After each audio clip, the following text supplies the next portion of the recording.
I know you were a huge Oasis fan. Yeah. I've probably asked everyone I've interviewed for the last 6 months, but did you get to go to one of the reunion shows? Yeah. I've been Which to one did you go I've to? been to 8 of them. 8 of them? Yeah. What? I did Cardiff, I did Wembley. That's amazing. Yeah, I love them. I love Oasis. Tell me more about, like... It's fucking brilliant. What's to tell, mate? It's like, blow your ears off, blow your socks off. Do you know what I mean? I have the finest range of beauty products known to mankind. 100% plant oils, natural fragrance. Barry White in a bottle.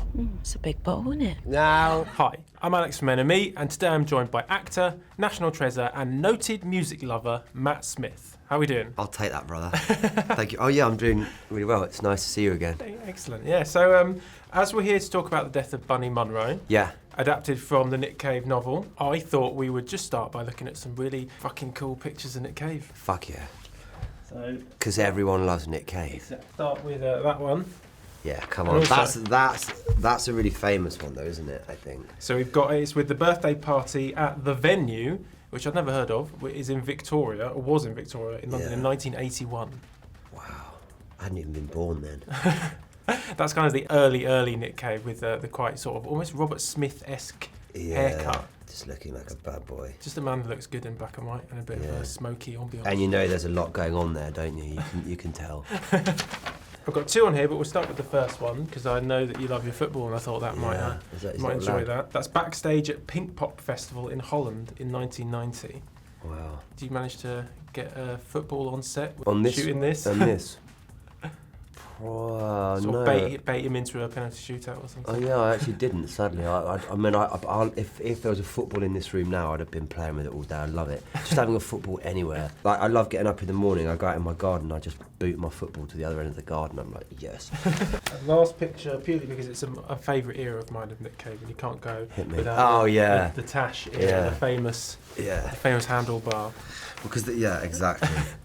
And that was that feels like a really sort of memorable moment for him, doesn't it? I wonder what sort of spurs you on, like in your life at that age. You're like, right, it's time for the moustache. Everyone just has to whip it out at one point. It's just Nick Cave, isn't he? He just does what the fuck he wants, man. When's your moustache? I don't think I can fill it. When's yours? I actually think I bet you've had one, haven't you? It's very blonde, and my dad has had a moustache from the age of like 21 until now he's 67. Classic. And he actually shaved it off sort of a couple of weeks before he got married to my mum, and she refused to marry him unless he grew it back. Oh really? She really, because my dad had a moustache for years, and then he shaved it off, and at first you go, wow, that looks a bit strange. You know what I mean? When he's had it for so long. Yeah. Did your dad grow it back in the end? No, he didn't actually. Once Oh, it really? went, it went. Yeah. But he had it for years. Do you remember the first time you heard a Nick Cave song, or you were aware of him? I feel like in this country, in Australia probably, he's sort of woven into the fabric a bit here. Yeah. Do you know what I mean? Yeah. Like this, he's in the consciousness, obviously from the Bad Seeds, but like as well for so many different sort of reasons. And I guess I've had sort of so many ports with Nick Cave. Yeah. Over the year that I've been attached to. I don't remember where I was, no. But sort of roughly time period would have been when you were younger, or you Yeah, a recent convert? Younger, but again, I mean, I'm 43 now, unbelievably. God help me, fuck me. When did that happen? Tuesday, it turns out. Yeah. Your birthday's on Tuesday? It was on Tuesday, yeah. My birthday's on this Saturday. Come on, Scorpio. Yeah, exactly, yeah. Get in, my Do you son. remember when they sort of very briefly changed the sort of those star signs around so that we got moved to... I can't remember what it was. I You was might have missed it. No, we're Scorpio. Yeah, but they changed it like a few years ago. They've changed it back. No, mate, I'm fucking keeping that, mate. That's one of my badges. I like being a Scorpio. But what does that mean to you, being a Scorpio? It just means you're a fucking Scorpio, man. Do you know what I mean? What are you, Scorpio? You got a Great. sting in your tail. Exactly. Don't cross us. Fast forward then from when you sort of were first aware of Nick Cave. You're now working with him. Yeah. That must have like slightly blown your mind a bit. It did actually. It was one of those. I got an email through the inbox. You know, so Death of Bunny Munro, Nick Cave. You have my attention. Do you know what I mean? And like even sort of from your agent, not from Nick Cave. Not from Nick Cave. I wouldn't like to make anyone think that's watching this that Nick Cave does emails, because he definitely doesn't. He's too cool for that. Yeah, well, he does though, doesn't he? 'Cause there's the red letters. Oh yeah, of course, yeah, on his website, which are amazing, by the way. If you've not had a look at them, do. I hope that that's kind of just plucked from his head and someone else uploads it though. Yeah, maybe. I mean, who knows? He's Nick Cave. What was I saying? And then I think just before then I'd watched one of the Andrew Dominic documentaries, apropos of nothing. And then what was the other one? 20,000. It's the doc. And it's fucking brilliant. One where he talks about watching Scarface with his kids. Yeah. And he talks about the process of, he says something about writing. He says, well, writing's easy. You just, make a character do one thing after another. And I'm going, yeah, that's fucking true, man.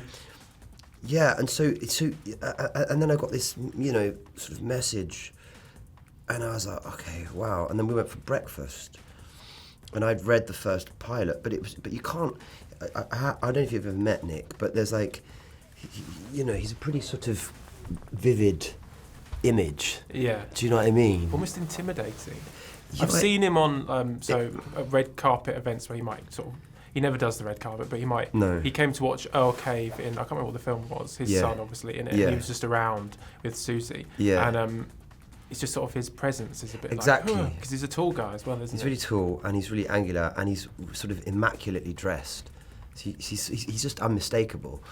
And so then you're having breakfast with him, and he's having a boiled egg. Boiled egg? And soldiers, yeah. And, I was like, that's kind of cool, isn't it? I'll have an egg and soldiers. Fucking so will I, mate. Great. and we talked about this project, and I just was like, God, it would be amazing to work with you, And I mean, he's done all the music for it as well. You did an interview a long time, I think, before he even shot. But you said that you'd met him once, and this must be that meeting. Yeah. And he said, finally, I'm not going to do the accent. Yeah. Someone has had the balls to tell this unholy tale. True. Yeah. He did say that. Not at that meeting, but he did say that, yeah. Because, go on. Was that sort of, the way he said that would have made me feel a bit, oh my God, maybe I'm letting myself in for something here? No, I was like, fucking yeah. Let's run towards the Nick Cave-shaped light. Do you know what I mean? What advice did he give you in the rest of that meeting? When we talked about the character a bit, but see, at that point I hadn't read the book. I'd only read one of the scripts. So he's like, I think you should read the book, man. Like, did you read it or did you listen to the audiobook? I did both. I read it first and then I listened to it. Which is brilliant because he does more music and also he reads it in his voice, which makes it sound even better. Yeah, and he reads it really well, doesn't he? And actually, the music in that, I think we've sort of borrowed a bit of a tone of that in this. It's really beautiful. Obviously, that him and Warren do. I think, did Warren do that as well? Probably. Yeah, so I read it first on holiday really quickly, and then I listened to it a lot when I was preparing, just because I wanted to sort of get Nick in my head a bit. Let's talk about the soundtrack then. Yeah. Because, an embarrassment of riches. You've got Kylie, The Fool, The Cure, Blondie, Simple Minds, Nick Cave, of course. Yeah. It's like banger after banger. It is. Did you have any involvement? Did you get to suggest any songs? Yeah, but no one listens to me, you know what I mean? And actually, props and credit to the guys at Clerkenwell. They're really good at that stuff. And then I think what Nick and, sort of coupled with that, what Nick and Warren have done against that with the score, because then you sort of lean into this often really beautiful sort of ethereal, you can hear that violin over it times. And you kind of think, what do those two talk about when they're just making all that? Do you know what I mean? Down in Brighton somewhere in some big fucking warehouse. But yeah, no, I was like, everyone at Clerkenwell made me feel really involved in all of the like big decisions. Do you have a favourite needle drop in the show? Do you know what I really do like, which wasn't my idea, but it was Isabella, and she insisted on it. And actually, I played it. They played it for me through a speaker on the shoot at night time. Is A Forest by The Cure. Dun dun. Oh yeah. Dun dun dun. That dun, ends dun, one of the episodes, doesn't it? Yeah, when he's driving. Yeah. Dun dun dun dun. To close and see into the trees. That's a great song. And then there's a Joy Division song, I don't know if it's still in there, where he walks into the golf club. The start of a Joy Division song there, which I really like. And there's a little touch of Kylie Minogue when he's leaving the funeral. Yeah. Because in the book, that's really prevalent. Because we've got that sort of jammed in there. Yeah. But it was like the 90s and the early noughties was really important for me. Yeah. Musically. I don't know how old you are, but sometimes I look around now 65. And I'm like, yeah, where are those fucking bands, man, Yeah. Right now, that boy needs his father. Your dad's not brilliant at looking after anyone who isn't your dad. I've been talking with Mummy. What?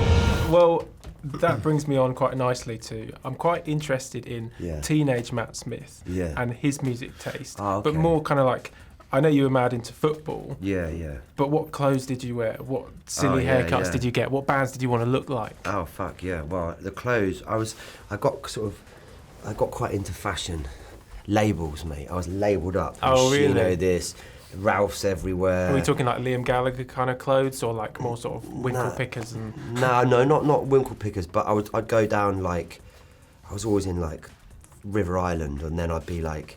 I'd go and buy a pair of Armani jeans, or like, do you know what I mean? I was fucking labelled up, and then even before that, it was like middle school. I was into, like, you probably remember, there was a thing called Naf 64. You don't remember that? You're too young. What was Naf? Naf was people who my age will know. They'll be going, no, you don't know Naf. Yeah, and Stussy and all that. I look forward to the hate on Instagram. Nah, it's all love. I was really into clothes. Yeah. Patrick Cox shoes. I spent a load of money on them when I was young, and obviously I've always wore classics. I still only wear Reebok classics. Yeah. For trainers, I don't wear. Do you have a deal with them? Is that what's that Reebok? Come on, man, show some love. And if I see an advert in a month, I'm like, no, man. Oh, he did that. I fucking love Reebok, man. I know you were a huge Oasis fan. Yeah. I've probably asked everyone I've interviewed for the last 6 months, but. Did you get to go to one of the reunion shows? Yeah. I've been Which to, like, one did you go to? I've been to 8 of them. 8 of them? Yeah. What? I did Cardiff, I did Wembley. That's amazing. Yeah, I love them. I love Oasis. Tell me more about, like... It's fucking brilliant. What's to tell, mate? It's like, blow your ears off, blow your socks off. Do you know what I mean? Did you get to meet either of them during the tour? Like? Yeah. Tell me more. I fucking love Oasis. I went to watch them twice at Milton Keynes Bowl when I was 15. Yeah. 2 nights on a trot. And I remember me and my mates, there was like I just loved it. I loved the atmosphere of it, do you know what I mean? It just made me feel fucking on top of the world. And what was your favourite song on the Well, it was What's the Story was out then, so it was, I mean, look, where do you begin? And what's amazing about that tour is, the shit they've left out. The new one, yeah. Columbia, She's Electric. Yeah. Like, and that's not even getting on to like the other 4 albums, you know. I couldn't have picked a single song on it because I was at one of the Wembley dates that they could have left out, to be honest, though. They were all so good. Banger. Yeah. And that's what's amazing about the gig. You go, just when you think, no, they go, slide away. and they haven't even got to fucking talk tonight. Do you know what I mean? Just go boof, boof, boof, boof, boof, boof, boof, boof. One of the songs I was surprised by that everyone went absolutely nuts for, that maybe wasn't quite as big a fan favourite back in the day, was Little by Little. Little by Little goes massive, mad, mate. It goes mad. Half the world away goes fucking off the chain. Do you know what I mean? And that's before they've even got to fucking Wonderwall, Champagne Supernova. It just go. And every time you leave, you go, fair play. And I just think culturally as a country, I think we needed it. Yeah, definitely. It's when like was the last time we all got together and went, fucking come on, and across kind of generations as well. Yeah, it wasn't just like the sort of the Mad Fritz, the bucket hat. No. I remember that point in my life really clearly, like Blur, Oasis, the race for #1. I remember sitting there in my lounge at home listening to Neil Fox, Dr. Fox, on the top 10 countdown and being disappointed that Oasis come in at #2 with Roll With It. Yeah. The famous chart battle. Yeah. And then that album went off and just, nailed it off. Not to say I don't love Blur, because I do. But then also as a teenager, I was really into rap music. Yeah. So like Nas, Illmatic's one of my favourite albums. So Stillmatic. And then Biggie, those first 2 albums I think are just, and then like, I was really into that whole East Coast, West Coast battle vibe. And then, And then you had like a sort of a trance DJ kind of didn't you? Did have a bit of a trance career, mate. And I read about this, and it was like you were a DJ, you did house party, stuff like that. Yeah. And I read that you also head boy, and I was like, how do those things sort of interact? Well, I'll tell you how they interact, because then I had the fucking keys to the castle, because I got the fund, right? And the teacher goes, right, so usually we do a yearbook. I went, I'm going to stop you there. We're going to throw a real big party. But I think it's nice if they have something I'm going to stop you there. I'm going to throw a ball. And which, by the way, I'll be DJing at. So you can save money and on then that. there's like people like, and we used to do these parties, and like the sixth formers would come up and go, Matt, can you play something we know? No.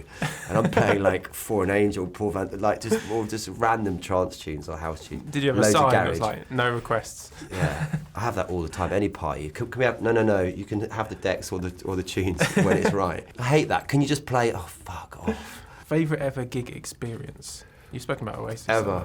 Yeah, I mean, all of the above with Oasis. I think this time round, it couldn't have got any better, and it actually did. Like the opener at Cardiff, a couple at Wembley have just been fucking off the wall, man. Will you be, if fingers crossed they do those 4 Nebworths that they're sort of meant to be doing next summer, possibly? If they do it again, will you be there? You're fucking right. All 4?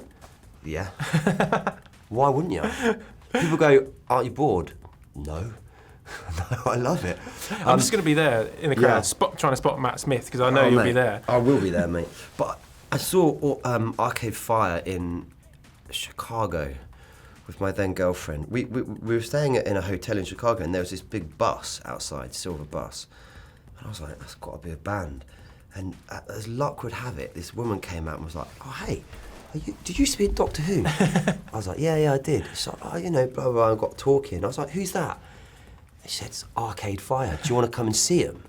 I was like, do I want to come and see him? Yeah. And then she's like, oh, and also they're doing this thing at the end where you can put a bobblehead on and be on stage. Do you want to be on stage? And I was like, yeah. So we went to Chicago and then came on for the last song on stage. And then the week after, they were playing Toronto. So I changed all my plans and drove from Chicago to Toronto and did exactly the same thing again there. But I saw him here at Wembley Arena when they played did you see the Boxing Ring album when they played that? Yeah. And that was fucking brilliant. That was right up there.